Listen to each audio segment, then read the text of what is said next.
Why is there a coyote on the bus? Probably because they can't drive Karen. This is the only kind of problems I want in my life. One of my dogs is smarter than the other.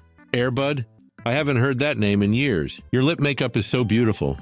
He's never seen himself in the mirror, so I tell him how handsome he is at least 20 times a day. When you've already destroyed the Christmas tree, and now it's time to take down Santa's village. The most important thing you'll see today, just moved in and met the new neighbor. Nobody asking, how is Bober?